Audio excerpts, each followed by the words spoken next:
Hey guys, this is Kat. There's probably going to be background noise in this video because my son is in a squealing mood, and I also have a fan going because it's summer and it's a little warm today, so just a heads up about that. So today we are doing a video on whether or not I keep journals of my experiences. Alright, so this one here, this is like a little notebook that has kind of like graph paper on it, and I just use it for writing down anything from like to-do lists and groceries I need to poems, or just kind of like random lines that just sound cool that might end up in a poem or a story or something like that. You're probably going to hear outside traffic sounds because I have my windows open right now. You gonna hold that for me, Jiraiya? So yeah, I've got that black book, and then this one here, same thing. It's just got bits and pieces of everything. This orange one I've had since I was in high school, and yeah, sometimes it takes me a long time to fill things up. My one bad habit with journals is having kind of like half-used ones. Like this one, and this one are all only half written in. So I guess that's kind of like just a weakness that I have. Anyway, these two are my most recent journals, and I'll talk to you a little bit about why I stopped journaling in a conventional fashion the past couple of years, and I'll explain that soon. But I just wanted to show you this one because this is one that I had right after I finished college, when I was like about 20 years old, and I kept some cool sentimental stuff inside of this one, and I kind of did some collage pages, so I just wanted to show you. They're not like artsy collage, they're more just like movie tickets and like evidence of things that I did over a certain summer and stuff.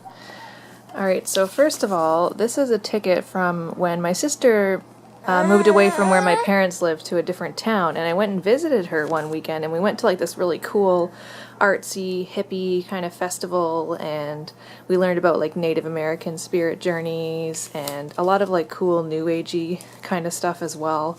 And that was like kind of something that really helped me to realize that there was sort of like a pagan flavoring to my spirituality.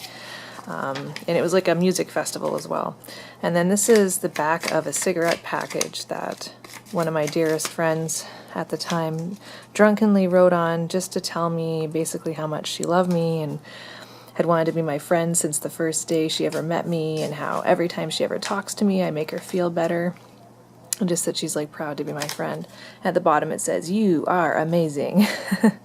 So that's just like, you know, it's not a journal entry, but this particular summer I was keeping, like I said, a lot of evidence of my life, and I just wanted to keep this to always look back on because it's such a cool note. And then I also have coasters that have been drunkenly written on as well from friends, and a ticket from like mini golf with my boyfriend at the time, and he wrote a dirty little note for me at the bottom here. I don't know if you can read that. I'm not going to read it out loud. So yeah, there's a page in here I wanted to show you that's kind of... Here we go. So these are just like a bunch of like... This is some little flyer that a Christian guy in a street corner gave me at one point. Look at how bad my handwriting was. I put "very cool show." But like, look at that. That's just terrible, terrible writing. It's like a Sam Roberts show I went to see. This is from an air museum I went to, kind of like an art exhibit. Screamers, it's like a horror thing that you go to where stuff jumps out at you. I have an old streetcar ticket and a token from an arcade.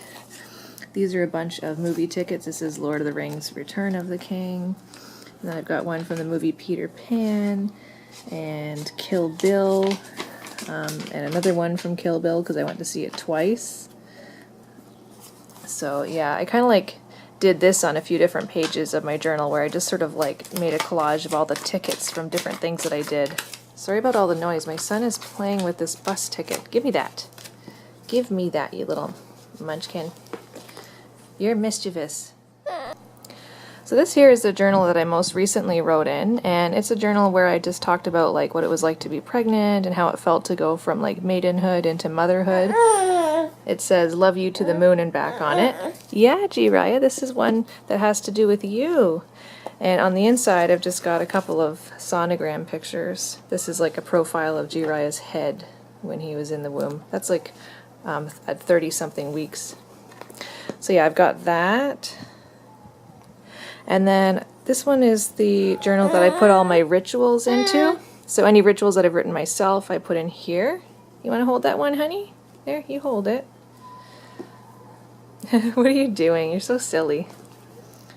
And now I'll tell you about why it is that I kind of stopped doing like conventional journaling. Well, one of the things I've been thinking about in terms of like journaling and stuff is how like when I was going through that sort of more negative time of my life and I was still doing a lot of journaling, I got to the point where I realized that in some ways, although journaling felt cathartic, it also was sort of like holding on, like I was still holding on to things because I was writing them down on pages that I was then keeping in my room and in my life and kind of like rereading every now and again. And some of those pages actually depress me. As much as I've kept things that I showed you earlier in the video that make me feel happy and good about myself, I've also kept a lot of things that kind of make me feel down too. And so I think, like, you know, it's good to write about stuff like when you're upset, like that is a good thing. But if you find yourself writing over and over about like the same issues or the same problems, or just going kind of deep into your shadow but in a way where you're not really working through things, you just kind of keep re-wounding yourself by thinking about past trauma or current issues that are kind of like unresolved, then I think sometimes that's kind of like holding on to things and not releasing it, where it can go back out into the universe and become recycled into positive energy and positive motivation for your life. So in like a magical sense, sometimes I think writing and keeping it isn't always the best thing to do. So sometimes when I really just want to vent, I'll write things on a piece of paper and then rip it up and like throw it out. And to me, that actually feels more therapeutic than writing it down and then like keeping it in my room on a shelf.